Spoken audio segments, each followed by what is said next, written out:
یہ قرآن قیامت تک آنے والے مسلمانوں کے لیے ہے، یہ صرف مکہ والوں کے لیے نہیں تھا، یہ صرف مدینہ والوں کے لیے نہیں تھا، یہ حجاز کے لیے نہیں تھا، یہ پوری کائنات کے قیامت تک آنے والے لوگوں کے لیے ہے۔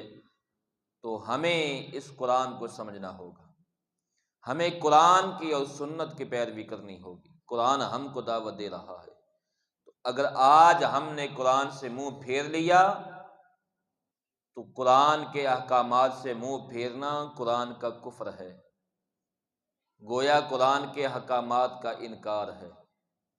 تو آج ہمیں چاہیے کہ ہم اس قرآن کو مضبوطی سے پکڑ لیں۔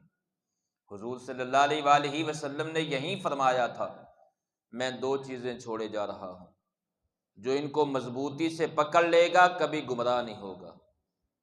حضور نے فرمایا، ایک قرآن اللہ کی کتاب ہے اور ایک میری سنت ہے۔ ایک حدیث میں فرمایا، ایک میرا قرآن اور ایک میری اہل بیت ہے۔ ایک حدیث میں فرمایا قرآن اور میرے صحابہ ہیں، یعنی ایک حدیث میں فرمایا میری اہل بیت اور میرے صحابہ ہیں۔ تو گویا جو قرآن سے جڑ گیا، حضور کی سنت سے جڑ گیا، حضور کے اہل بیت و صحاب سے جڑ گیا، وہ کبھی گمراہ نہیں ہوگا۔